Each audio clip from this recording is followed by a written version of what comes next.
구독자 여러분 안녕하세요. 8월 6일 코스피 지수는 1900포인트, 코스닥 지수는 550포인트가 붕괴되면서 이거 나라 망하는 게 아니냐는 이야기가 들려오고 있습니다. 다행히도 지금 한 차례 반등은 나왔는데요. 과연 우리는 지금 이 시점에서 모든 주식을 다 정리하고 현금을 보유해야 할까요? 아니면 존버해야 할까요? 최근 들어 세계 각국은 자국의 통화 가치를 하락시키면서 수출 경쟁력을 강화시키고 있습니다. 즉 환율 전쟁의 시대가 열렸습니다. 통화 가치 하락을 위해 가장 쉬운 길은 바로 기준금리를 내리는 것입니다. 게다가 기준금리를 내리면 시중에 돈을 푸는 효과를 불러오기 때문에 경기를 활성화시킬 수 있는 장점이 있죠. 그런데 잘 생각해보세요. 일반적으로 금리를 내린다는 것 자체가 지금 현재 경기가 좋지 않다는 것을 인정하는 것입니다. 즉 세계는 지금 경기 침체 국면에 접어들었다는 것이 그렇다면 언제부터 이런 현상이 발생했을까요? 미중 무역 전쟁이 본격화된 작년부터 세계 여러 곳에서 경기 침체 분위기는 있었고 표면적으로 확실하게 드러난 때는 19년 6월 초입니다. 미국은 7월 31일 기준금리를 0.25% 인하했습니다. 하지만 이미 6월 초부터 파월 의장이 기준금리 인하를 언급하면서 시장에서는 달러 인덱스 및 채권금리에서 금리 인하가 이미 선반영되어 있었습니다. 미국은 이미 19년 6월에 기준금리를 내렸다고 보시면 됩니다. 그리고 나서 7월 18일 한국은행은 기준금리를 0.25% 인하하였죠. 제가 여러 영상에서 말씀드렸듯이 한국의 금리 인하 이슈도 중요하지만 우리는 항상 미국의 금리에 집중해야 합니다. 6월 초 미국의 기준금리 인하가 거의 확실시되자 많은 유튜버들이 너도 나도 할 것 없이 이제 한국 주식도 오를 때가 됐다고 말을 했습니다. 왜 그런 말을 했을까요? 일반적으로 16년, 17년도처럼 미국이 금리를 인상하는 시기에는 달러의 가치가 상승하면서 세계의 돈이 미국으로 쏠립니다. 그렇다면 그 돈은 보통 주식과 같은 위험 자산으로 흘러가죠. 반대로 미국이 금리를 내리는 시기에는 바로 지금이죠. 달러의 가치가 하락하면서 오히려 세계의 돈이 미국에서 빠져나갑니다. 그렇다면 그 돈은 한국과 같은 신흥국 시장으로 흘러가죠. 이런 논리로 많은 사람들이 한국 증시의 반등을 점쳤는데요. 문제는 지금 금리 인하라는 이슈를 호재로만 볼 수는 없다는 것이죠. 제가 금리는 언제 내린다고 했었죠? 경기 침체 국면 때 금리를 내린다고 했었죠. 무슨 이유로 경기 침체 가능성이 있을까요? 지금은 미중 무역 전쟁으로 인하여 중국발 경제위기 가능성이 점점 커지고 있습니다. 한국은 전체 수출량의 12%를 미국에 수출하고 있고 25%를 중국에 수출하고 있죠.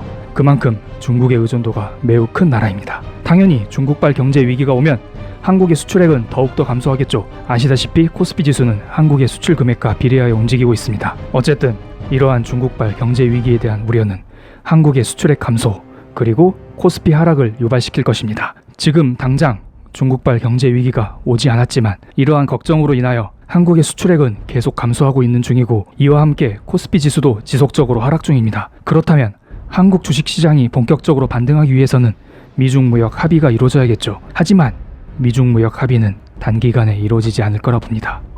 여기에서 지난 2008년 경제 위기 때 코스피 지수가 어느 정도 하락했는지 살펴보고 이번에도 그와 비슷한 경제 위기가 발생하면 어디까지 주가가 하락할지 살펴보겠습니다. 2007년 말 아마 8월쯤이었나요? 미국에서 기준금리를 먼저 내렸습니다.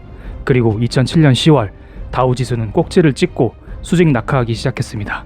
한 달 후 바로 2007년 11월 코스피 지수 역시 꼭지를 찍고 수직 낙하하기 시작했죠. 1년 반 동안 코스피 지수는 고점 대비 57.2%, 다우지수는 고점 대비 54.4% 하락하면서 이때 많은 분들이 주식시장을 떠났습니다. 이런 경제위기가 이번에도 그대로 재현된다면 어떤 일이 발생할까요? 지금 코스피 지수는 2018년 초 2600포인트를 찍고 꾸준히 하락 중입니다. 만약 10년 전처럼 고점 대비 57.2%가 하락한다면 1100포인트 부근까지 하락할 거라 봅니다. 지금 1900포인트 부근이죠.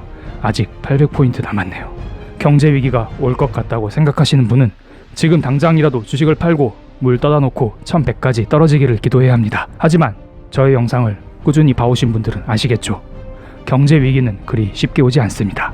그 이유는 지금까지 여러 영상에서 설명드려왔으니 혹시 제 영상을 처음 보신 분들은 구독 꾹 눌러주시고 저의 지난 영상들을 봐주시면 감사하겠습니다. 저의 영상들은 서로 유기적으로 연결되어 있기 때문에 재미가 있겠죠? 어쨌든 지금은 수출 금액이 감소하면서 경기 침체가 오는 구간이지 경제 위기가 오는 구간은 아닙니다. 그렇기 때문에 우리는 현재 우리 시장에 어떤 악재가 존재하고 있고 이게 어떤 식으로 해결될지 파악할 필요가 있습니다. 제가 8월 4일 원달러 환율이 오르는 이유 3가지에 대해 설명드렸었죠. 원달러 환율이 오르면 코스피 지수는 보통 하락하기 때문에 원달러 환율이 오르는 이유 3가지가 곧 코스피 지수가 떨어지는 이유 세 가지로 보시면 됩니다. 그때 당시 세 가지 이유를 일본의 반도체 소재 수출 규제, 7월 말 연준 회의에서 파월 의장의 금리 인하에 대한 매파적인 발언, 트럼프의 대중 관세 부과를 꼽았습니다. 저는 개인적으로 어떤 현상이 발생하면 요소별로 분해해서 분석하는 것을 좋아합니다. 예를 들어 여러분이 퇴근하고 집에 와서 TV를 딱 켰는데 TV가 나오지 않는 것입니다. 그렇다면 무슨 생각이 드시나요? TV가 고장났나? 셋톱박스가 고장났나? 리모컨이 고장났나? 아니면 집에 전원 자체가 안 들어오나? 이러한 A, B, C, D 여러 가지 가능한 원인에 대해 비중을 두는 것이죠. TV가 고장난 원인에 대해 A 비중을 30%, B 비중을 25%, C 비중을 25%, D 비중을 20% 두는 것입니다. 이 상황에서 우리는 비중이 높은 A를 먼저 해결한다면 TV를 고칠 가능성이 커지게 되는 것입니다. 그렇다면 우리는 이런 악재 세 가지가 우리에게 어떤 비중으로 영향을 미치고 있고 어떻게 해결될지는 체크해 봐야겠죠. 가장 비중이 높은 녀석이 해결되어야 한국 주식도 본격적으로 반등할 거라 봅니다. 먼저 첫 번째 원인인 일본의 반도체 소재 수출 규제에 대해 알아보겠습니다. 지난 영상에서 일본의 반도체 소재 수출 규제는 8월 2일 화이트리스트 배제로 인해 이슈 소멸로 봐도 무방하다고 했습니다. 이 문제로 반대 의견이 엄청 많았지만 결국 요즘 나온 뉴스를 보면 일본이 어느 정도 양보를 했습니다. 향후 어떤 식으로 일본이 말을 바꿀지는 모르겠지만 화이트리스트 제외로 인한 한국 증시 조정은 이미 7월에 충분히 선반영됐다고 봅니다. 이쪽 뉴스가 악재로 다가오려면 새로운 것을 들고 와야겠죠. 예를 들어 독도를 무단 점거하거나 미사일을 쏘거나 딱히 뭐가 생각나진 않네요. 어쨌든 저는 8월 2일 화이트리스트 제외를 이슈 소멸로 보고 있습니다. 그 증거로 외국인들의 코스피 지수 매매 동향을 보겠습니다. 일본의 반도체 소재 수출 규제 사건이 터진 7월부터 오히려 외국인들은 삼성전자 위주로 국내 주식을 순매수했습니다. 그러다 갑자기 8월 2일부터 팔기 시작했죠. 이때부터 트럼프 대통령이 대중 관세 부과를 발표했기 때문입니다. 이 문제는 뒤에서 다시 다루겠습니다. 만약 일본의 반도체 소재 규제 사건이 악재였다면 7월 초부터 외국인들은 한국 주식을 팔았어야 했고 8월 2일 화이트리스트 제외부터는 더더욱 팔았어야 했죠. 하지만 상황은 다르죠. 어쨌든 일본의 반도체 소재 수출 규제 사건은 대략 한국 주식 하락 원인에서 20% 정도의 비중을 차지한다 보고요. 그 비중은 시간이 흐를수록 점점 줄어들 것이라고 보시면 됩니다. 하지만 완전히 해소된 것은 아니기 때문에 조심은 해야겠지만 너무 겁먹고 쫄 필요는 없다고 봅니다. 두 번째, 파월의 금리 인하에 대한 매파적인 발언에 대해 살펴보겠습니다. 실은 금리 문제는 큰 악재가 아닙니다. 무슨 말이냐면 과거 16, 17년도 연준이 금리를 올리는 시기에는 금리 인상이 우리에게 큰 악재였죠. 미국의 금리가 올라가면 달러의 가치가 올라가기 때문에 그로 인해 한국에서 돈이 미국으로 빠져나가기 때문이죠. 즉 미국의 금리 인상은 한국 주식시장에서 외국인들의 매도를 불러왔습니다. 하지만 지금은 상황이 조금 다르죠. 지금은 금리를 내리는 시점이기 때문에 굳이 걱정하자면 금리를 앞으로 조금 내릴지 많이 내릴지 이 정도 걱정을 하시면 될 것 같습니다.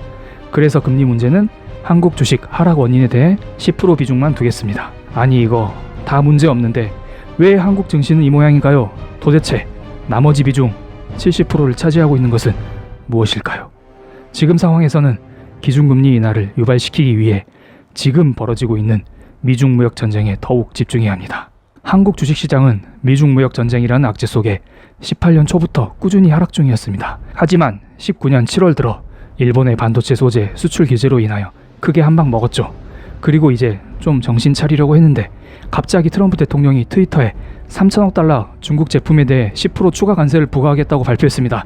그래서 한국 증시는 더 빠지면서 신저가를 기록하게 됐죠. 그렇다면 여러분들이 궁금한 것은 과연 한국 증시가 더 하락할 것인가 아니면 이 정도에서 하락을 멈출 것인가 하는 것이겠죠. 솔직히 여기에서 미중 무역 전쟁에 대해 천천히 이야기하면서 영상의 분량을 늘릴 수도 있겠지만 그냥 다 생략하고 본론으로 들어가겠습니다. 어차피 미중 무역 전쟁은 과거 영상에서도 많이 설명을 드렸었고 앞으로도 자주 설명을 드릴 계획입니다. 영상에 대한 내용은 저의 개인적인 견해이니 참고로만 봐주시면 감사하겠습니다. 투자에 대한 판단 및 책임은 모두 본인에게 있습니다. 제 생각은 미중 무역 전쟁이 해결되어야 주식시장이 반등하는 것입니다.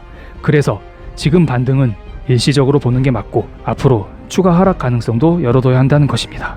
지금 트럼프 대통령은 금리를 내리기 위해 고군분투 중입니다. 그런데 연준에서는 지금 미국 경기가 튼튼하기 때문에 금리 내리기를 망설이고 있죠. 내려도 간보기로 조금씩만 내리는 중입니다. 그래서 트럼프 대통령은 미중 무역 전쟁을 통한 경기 침체를 유발시키면서 금리 인하를 유도하고 있습니다. 게다가 중국도 잡을 수 있으니 일석이조겠죠. 그런데 생각보다 달러의 가치를 나타내는 달러 인덱스는 그리 내려가지 않았습니다. 왜 그럴까요? 바로 미중 무역 전쟁으로 인하여 위안화 가치가 떨어지고 있기 때문에 시장의 돈이 불안한 중국에서 안전한 미국으로 흘러 들어오는 것입니다. 당연히 미국으로 돈이 많이 들어오기 때문에 달러의 가치는 점점 높아지고 있는 것이죠. 지금 연준에서 금리를 내리고는 있지만 금리 인하의 효과는 보지 못하고 있습니다. 트럼프 대통령도 이 사실을 잘 알 거라 봅니다. 미중 무역 전쟁만 끝나버리면 오히려 달러의 가치를 낮출 수가 있죠. 그럼에도 불구하고 계속 미중 무역 전쟁을 지속하는 이유는 무엇일까요? 제 생각으로는 미중 무역 전쟁을 해야 금리를 낮출 수 있는 명분이 있기 때문입니다. 아마 트럼프 대통령은 본인이 만족할 만한 수준의 금리까지 내려간 이후에 미중 무역 합의에 나설 거라 봅니다. 그 시점은 미국 재선 이전에 이루어질 가능성이 크고 그 전까지 지금보다 더 큰 악재가 충분히 나올 수 있기 때문에 우리 증시는 지속적으로 흔들리겠죠. 저는 개인적으로 코스닥 시장에서 단타를 많이 치기 때문에 2015년부터 코스닥 주봉 차트를 보겠습니다. 15년부터 한국 증시는 여러가지 악재 속에 힘들었습니다. 그러면서도 코스닥 600포인트는 꾸준히 지지해주는 모습을 보였죠. 그런데 조금 이상한 부분이 있습니다. 600포인트를 이탈한 적은 이번이 처음이 아닙니다. 바로 16년 11월에 한 차례 있었죠. 트럼프 대통령이 당선되면서 다들 나라 망할 것처럼 난리가 아니었죠. 뭐 결국 아무 일 없었죠. 그런데 그때에는 600 아래를 잠시 이탈했다가 바로 회복했습니다. 보통 주가가 내리면 환율은 반대로 오릅니다. 그리고 환율 차트가 더 오를 것 같으면 주가는 여지없이 더 내리더라고요. 그렇다면 16년 11월 원달러 환율과 위안화 환율 차트를 보겠습니다. 당시 원달러 환율은 1200까지 오르고 위안화 환율은 7부근까지 올랐습니다. 하지만 당시에는 원달러 환율의 고점이 점점 낮아지고 있는 추세였기 때문에 1200부근만 확실하게 돌파하지 않으면 큰 걱정할 자리는 아니었습니다. 게다가 위안화 환율도 7을 굳건히 지켜주고 있었죠. 그리고 그때 당시에는 세계 경기가 호황기였습니다. 딱히 경기 침체? 이런 이야기는 들어보지 않았을 겁니다. 그런데 지금은 상황이 다르죠. 위안화 환율은 11년 동안 굳건히 지켜주던 달러당 7위안을 넘어버렸고 원달러 환율도 고점을 조금씩 높여가는 중입니다. 아마 위안화 환율은 스물스물 올라갈 가능성이 크겠죠. 그렇다면 원달러 환율 역시 스물스물 올라가겠죠? 그런데 바로 직전 영상에서도 말씀드렸듯이 위안화 평가 절하는 부작용이 매우 크기 때문에 급격한 평가 절하는 하기 어려울 거라 봅니다. 어쨌든 향후 주가 판단의 기준이 되는 환율이 점점 오르고 있다는 것은 주식시장에 부정적인 요소로 작용합니다. 환율과 주가의 상관관계 역시 직전 영상에서 다 설명드렸으니 직전 영상을 보고 오시면 도움이 될 거라 봅니다. 그렇다면 여기에서 주식시장 대응법을 구체적으로 살펴보겠습니다. 솔직히 제가 신이 아니기 때문에 정확히 말씀드리는 것은 어렵습니다. 뭐 지금 미국과 중국이 갑자기 싸우고 있는데 갑자기 미중 무역 합의가 나오면서 갑자기 위안화 환율이 7 이하로 급격히 떨어지면서 갑자기 주가가 오를 수 있습니다. 이럴 때는 당연히 저의 시나리오 자체가 무너졌기 때문에 이 영상을 잊어버리시고 바로바로 주식을 매수해야겠죠. 제가 말씀드리는 내용은 미중 무역 전쟁이 당분간 지속될 것이라는 가정하에 말씀드리는 것입니다. 지금 현재 주식을 보유하고 계신 분과 신규 매수 타이밍을 노리고 계시는 분 나눠서 설명드리겠습니다.